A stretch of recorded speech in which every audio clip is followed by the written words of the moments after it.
Hello and welcome back to Let's Play Trudograd with me, BringItDon. We're gonna rat out Big Bao if we can. Your new sworn brother, Uncle Ho, welcomes you with a broad and genuine smile. Why not, after you saved him from a boatload of trouble? Listen, opinion. Listen, Uncle Ho. I have a complaint about one of your workers. Oh, I wish to talk about that again. When a Big Bao standing near the fire. It's extortionists and assassins after me.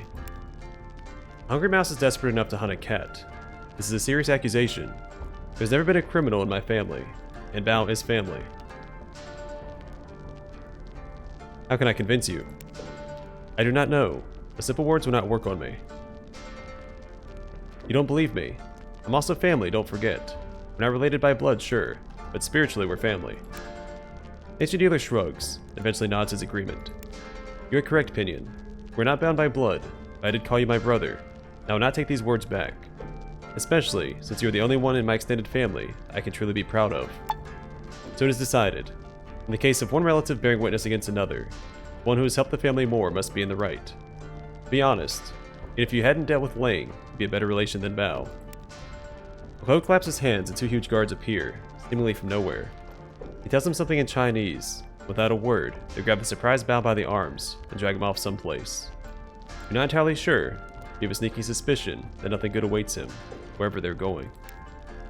Now this Jang Nan will understand, and if not, I don't care. Should have raised her son better. Alright, justice prevailed, and it's time for me to go. Alright, let's go speak to the honest people about the floodplain.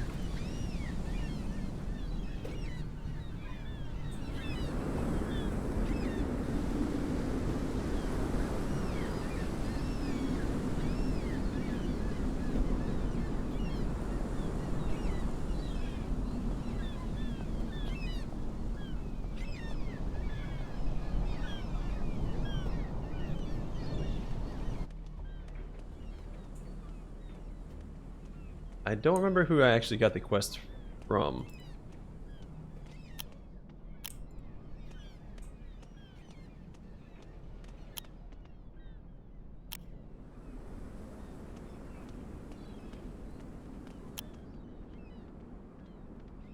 Okay. Member of the organization calling itself the Probably Not So Honest People lazily stretches his back and asks, "What's new with you?" You don't have to wait for your crew anymore. You briefly describe the corpses of the stalkers you found, as well as the skirmish with the raiders who killed them. With every word, the smuggler looks more irritated. At last he interrupts your story with one simple question. That's all very sad, condolences to the family, etc. But I'm more interested in what happened to the weapons. I didn't find any big cash, just a few pieces scattered here and there. For Pete's sake, why can't crap go my way for a change? I bet the Northerners are behind this. Freaking lowlives. Most likely. Anyway, I'm ready to get paid. Paid for what? My stalker buddies are dead, and my loot is gone.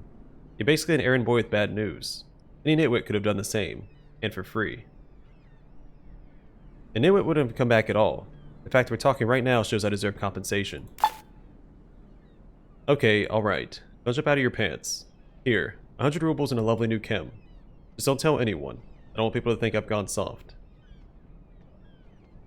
How's the smuggling business treating you? It's a pity that my old brigade died. That's just how it goes sometimes. Whatever. Trudograd attracts vagabonds aplenty. I'm sure I have a new crew in no time. That show must go on. See you later. Crocodile. Alright, let's get to the exit and...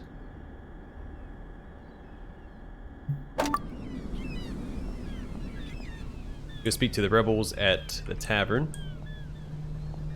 See what they want us to do next.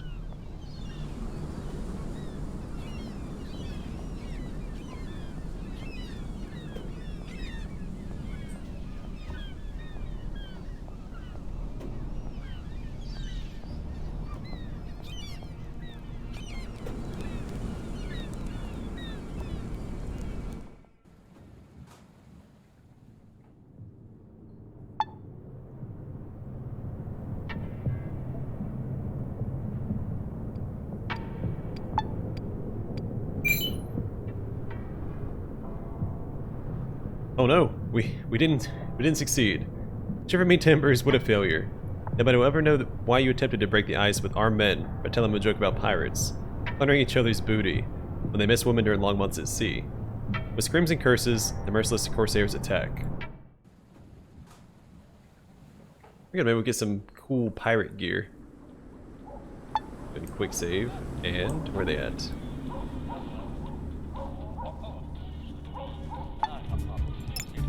Alright, let's dance, nerds. I only see 2 of them. That might be it.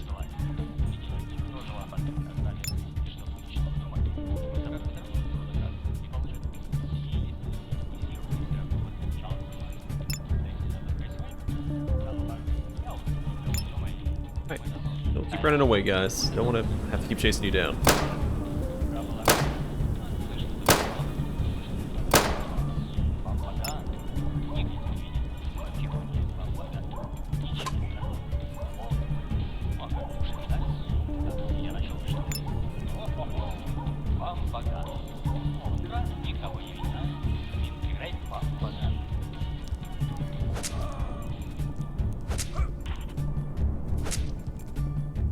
Weapon broke. Oh, his weapon broke. Alright, thank goodness. Don't break my... Oh, I assume it's a unique weapon.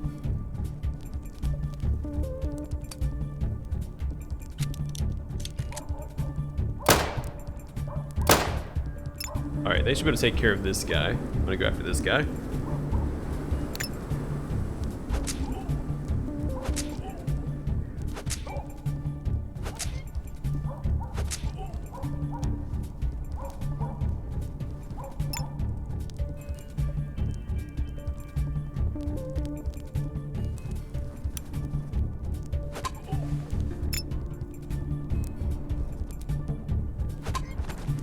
Perfect. The stun chance of this weapon is fantastic. Well, and my... I think one of my perks gives me a stun chance, right? Let me double check that.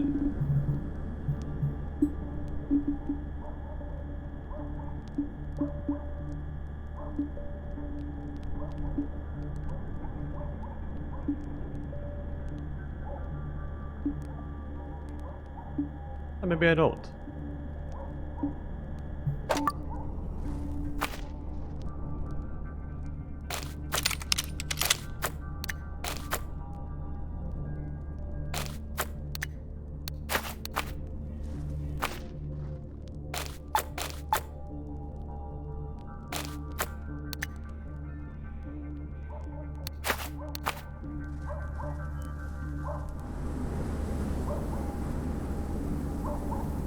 Nope, can't get out that way. I haven't really been exploring these areas like I should be. No, I think we've checked that random encounter map out before.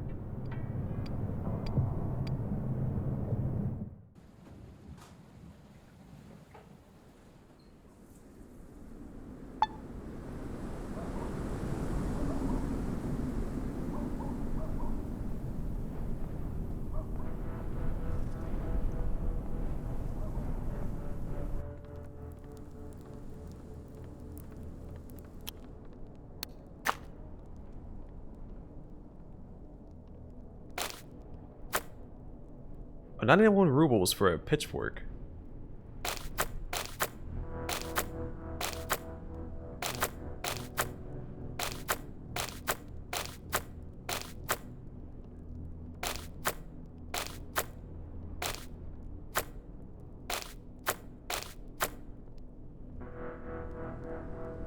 I realized how much stuff I had. I don't know if he can compensate us for all of this. Maybe. He has a lot of ammo.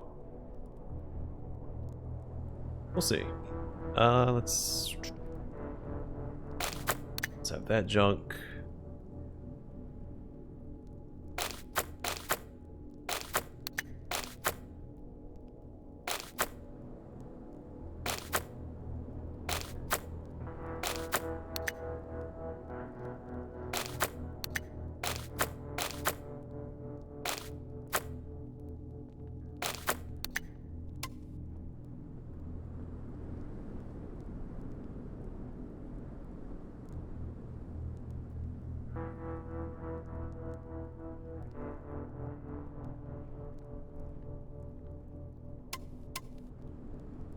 Alright, let's grab some ammo.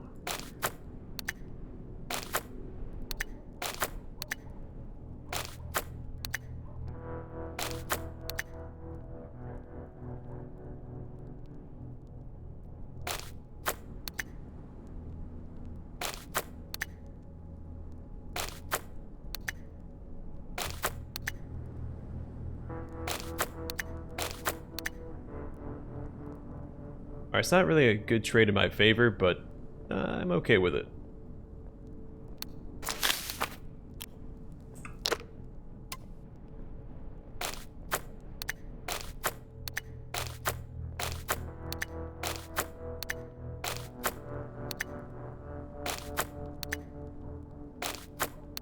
Exogen has a lot more versatility in his ammo.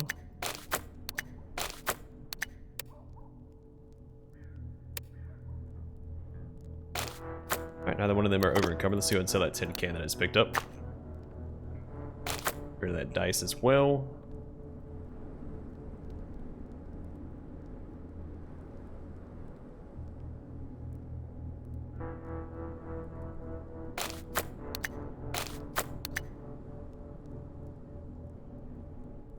I mean, I should have traded. Well, no, they cost 17,000. I can't afford that anyway. Can't afford what I'm trying to sell them. Alright, Shrike, let's talk.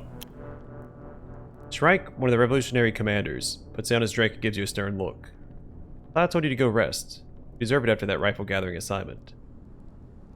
But what's my next mission going to be? I must grab the initiative from the hands of the current masters of Trudograd. Otherwise, I risk losing. Anyway, it's a difficult question. Let's discuss it later. I didn't realize. Okay.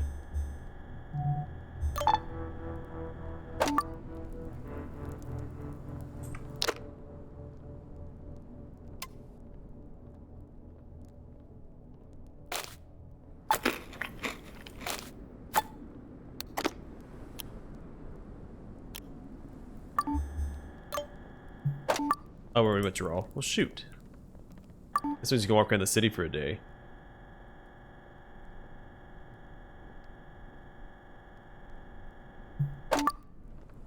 Let's get to a new location. Let's see, why not? Can we get to Grey Corner from here? Yeah, let's go that way. See what it's all about, and we'll come back here and speak to him later.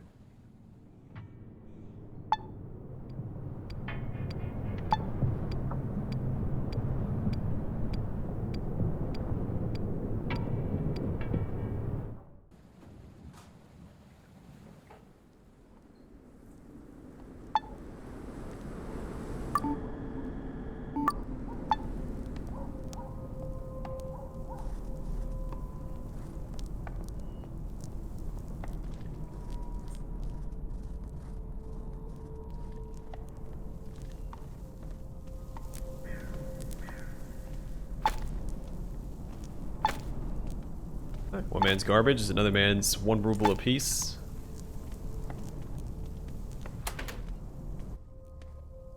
Person in here. Hopefully doesn't mind me just taking his stuff. Does mind.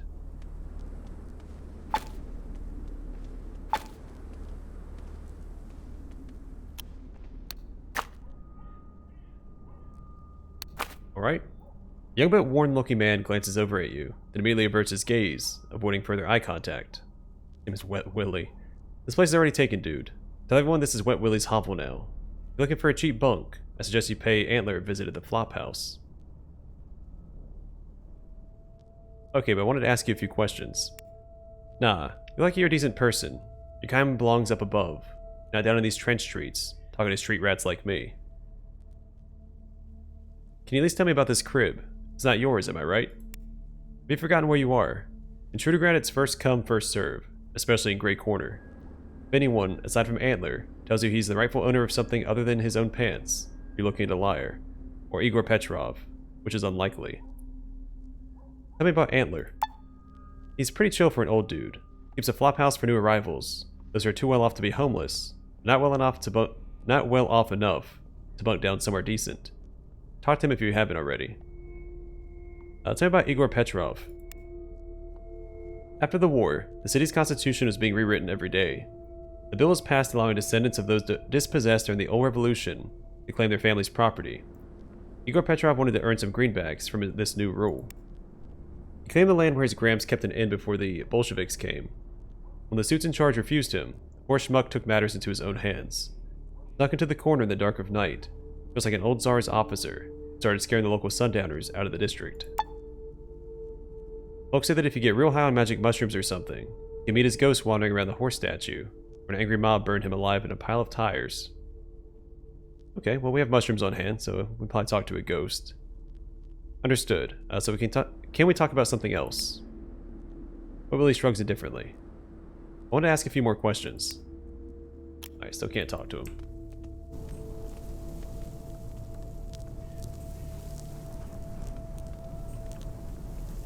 Old horse statue. A saber just laying here. Okay. And a rusty knife. A short, puffy man is observing the rare passerby with hope in his eyes, as if he wants to address one of them, but doesn't have the will to start a conversation. When his gaze comes to rest on you, he exhales happily. You'll definitely do. Tell me, do you need a job? That depends on the job. The stranger's voice is annoyingly nasal, as if he's cursed with a perpetually runny nose. Yes, of course. It's just that I'm so worried. It's my dear wife. She's not herself, you see. A few months ago, she stopped recognizing me and the kids. Started mumbling some gibberish about us being replaced by, Caucasaurs, I think she said. And one night she packed her bags and disappeared. If you want me to find your wife, I'll need a picture, or a very detailed description. No, please listen to my plea till the end. I already know where she is, in the docks brothel of all places. Thankfully she's not one of those, he blushes, prostitutes. In fact, she's running the bar. But she doesn't remember anything of her past life. When I went to speak to her, she tried to serve me a drink as if I was just another customer. Our life together remained forgotten, even as she witnessed an obnoxious brute of a guard carry me off, sobbing and screaming. You're saying she lost her memory? The man nods so rapidly, his glasses nearly fall off his nose. Exactly. I know that's what happened. Call me a romantic fool if you like, but I believe her terrible affliction will be conquered by the power of love. If I could only get her away from that degenerate brothel, I just know the memories would return. That's what I need help with. Bring my wife here, to this hut. I'll do the rest myself.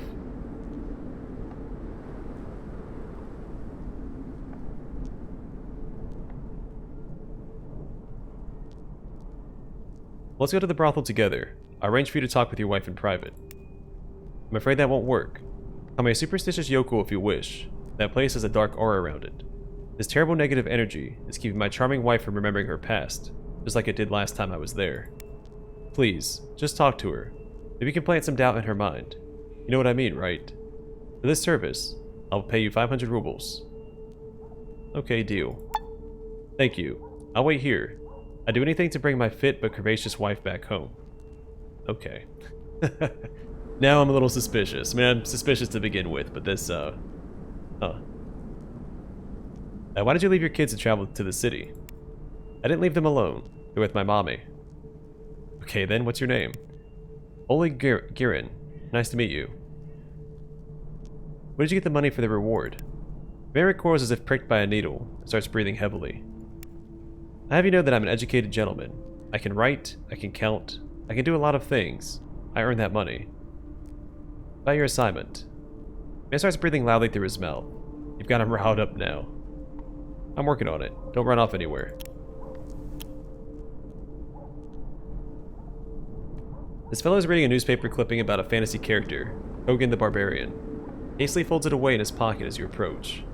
Oh, tell me you bring news of my lovely wife.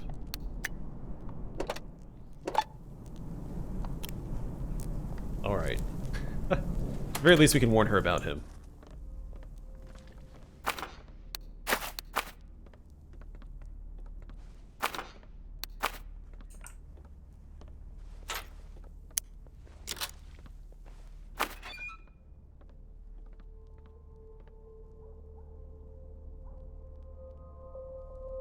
Okay, that's pretty good.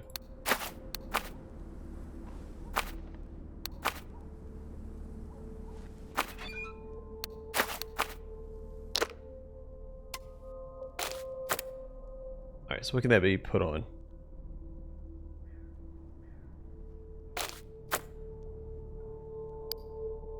He already has it.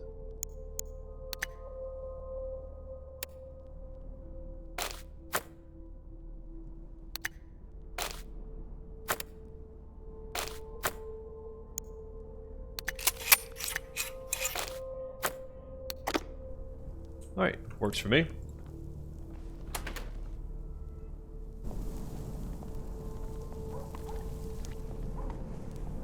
Go up here as well.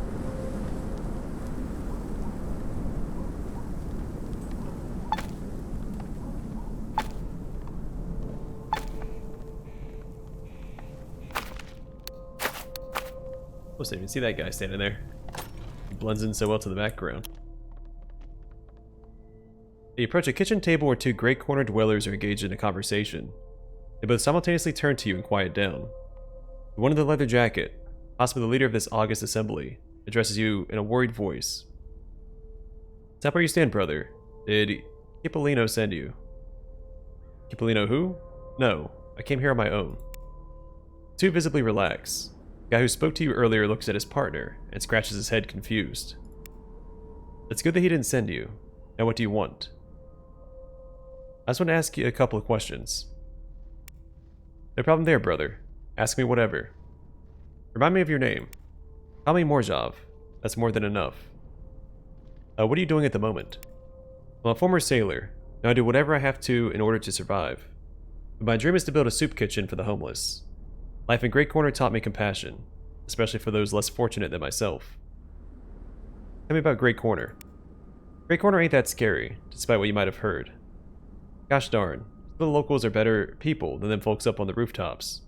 It's just that everyone around here is poor and has nothing to eat. Heard any new rumors? Folks say that something big is going down at the old factory. Laborers aren't happy with top-story management. The floor supervisors can't do squat about it. I see. Let's talk about something else. Sure, change it up, brother. Why didn't you and Cipollino see eye to eye? Because that guy's a pumpkin-faced jizz burglar. Heh, you really want to know? Listen at your own peril. Cipollino is the local drug dealer. He sells everything, especially Black Lotus. Even some stems his suppliers cook up in a dirty basement someplace. Me and my friends are against his vile activities, and he knows it. That's why I thought you were hitman at first. So what don't you like about his business? Are you being serious right now? He's selling dope. Black Lotus, in fact. Have you seen what that stuff does to people? It turns your gray matter into dirty black sponge. Okay, got it. And who are you guys? Concerned citizens, that's who. Just so happens, we have to stay in this rough neighborhood while we search for work. That doesn't mean we have to tolerate snakes like him. Tell me about yourself. A few months ago, I was a respectable seaman on the famed bloated float. Well, until we were boarded by Eastern pirates and sunk in neutral waters, not far from Trudograd. Only me and a few other sailors made it. Long story short, we landed at Trudograd's docks in a lifeboat, and each went our own way. I ended up here, and soon met my new girlfriend and Malkinov the Northerner. That's all I can tell you. Maybe I could help you out. The man furrows his brow and leans a bit closer. Brother, do you really want to help us? That's just... He hits himself on the chest. That's just ballerific. Yeah. So is there anything specific I can do to help? Here's the thing. We need to eliminate this Cipollino bastard. There's only one way to dispose of such vile scum. Murder. I can see you know your way around a weapon. Kill him. For the working men and women he got addicted to his poison. For the wee babies left without parents. If all that ain't enough to move you, all the loot you'll get from his shanty and the reward I'm gonna pay you afterward. Fine, I'll see what I can do. The man grabs your hand and shakes it. Come back and tell me when it's done. Not many people in this city have what it takes to do a good deed. I think you're one of them. Yeah, you do that, and I gotta go. Alright, well let me steal from you guys real fast. If y'all don't mind.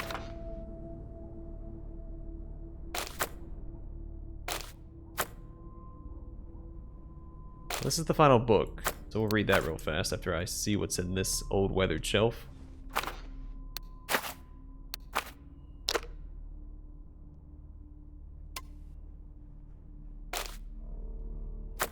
Alright, so Aurora Zherzhinskaya 5 Hunt for Aurora, the fifth and final book in the series describing the daring adventures of Aurora Dzerzhinskaya.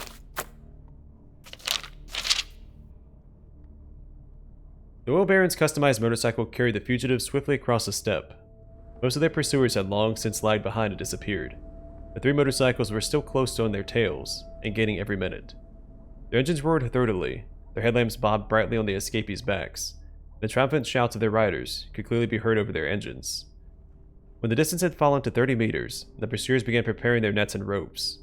Aurora turned sharply to take aim with Tajibek's golden Mauser. With the first shot, she struck down the Oil Baron's beloved nephew, his only successor, Miran Saidov.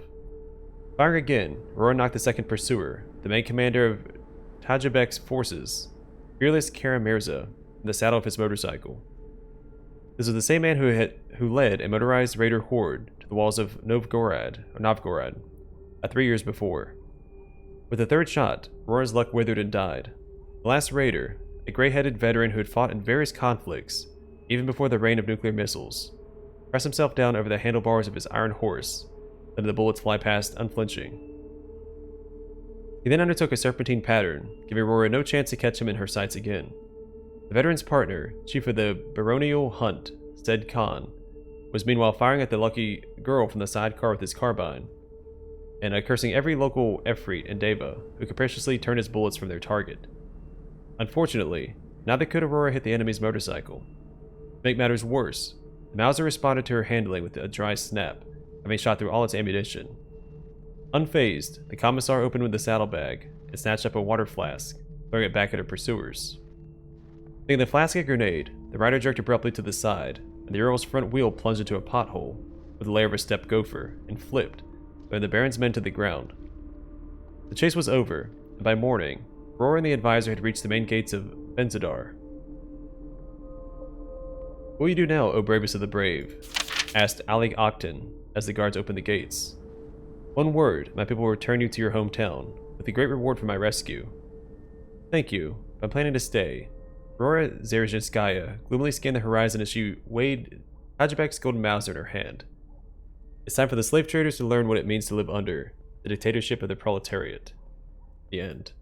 What a riveting story. Is this person still? Yeah. Alright, let's talk to the other guy in here first.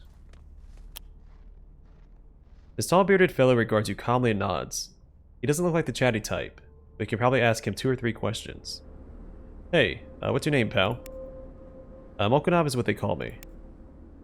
Seems about to add something else, but doesn't. You got any interesting stories to tell? According to the old grapevine, an honest to Lenin serial killer stalks the city streets at night. But if you're looking for details, you didn't hear it from me. I got it. What are you doing here? That's my mate Morzhov. He calls the shots in our group. Alrighty, and where are you from? The north. Ulyanov City. I doubt you've heard of it.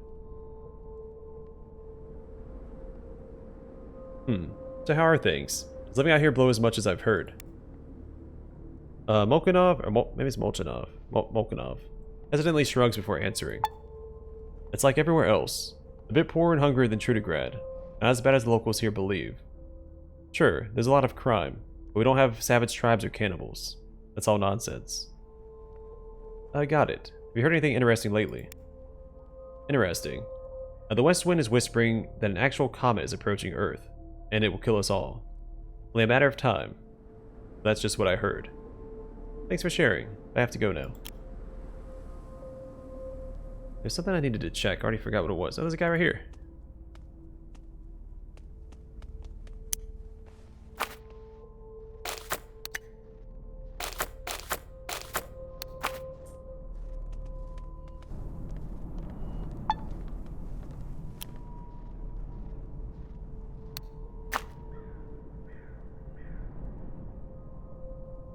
Here's a few bullets I wouldn't mind having, so let's do this, that, and that.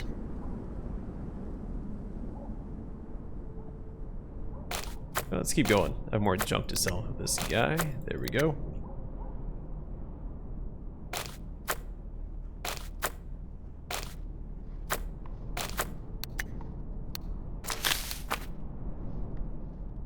This rather provocatively dressed mutant with thick, curving grinders jutting from his mouth greets you with a proposal.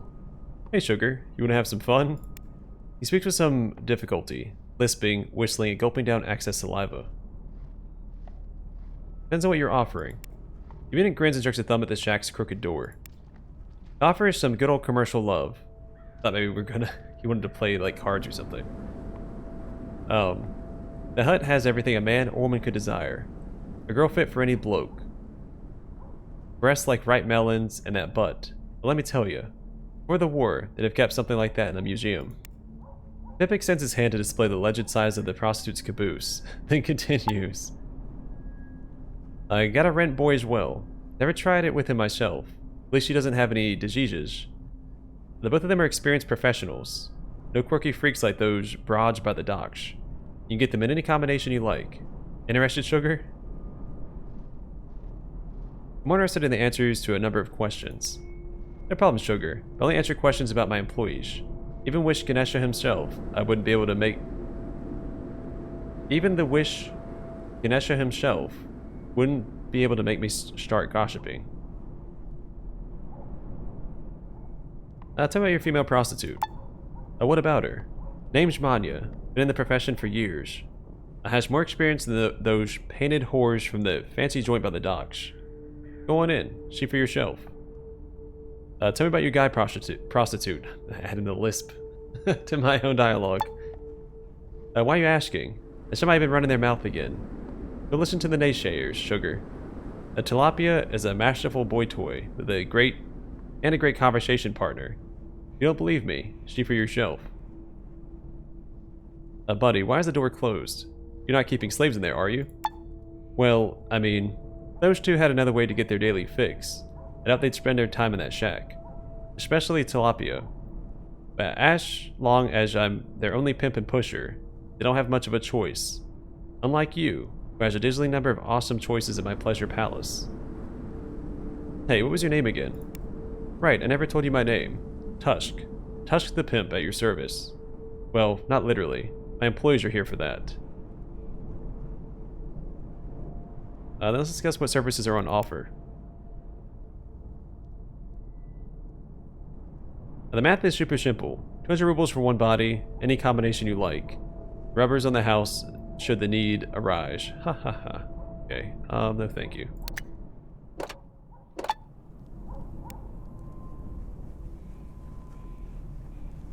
Do it, sugar. Change the subject. Politely. Isn't it hard walking around with those tusks? Mutant wipes a trickle of saliva from his lower lip and gently touches the sharp tip of one of his fangs. I was pretty upset when they first started to grow, but now I wouldn't trade them for anything. First, they got me my nickname. Second, they made me look scary. And a scary pimp is a pimp who always gets paid. Can I ask something else?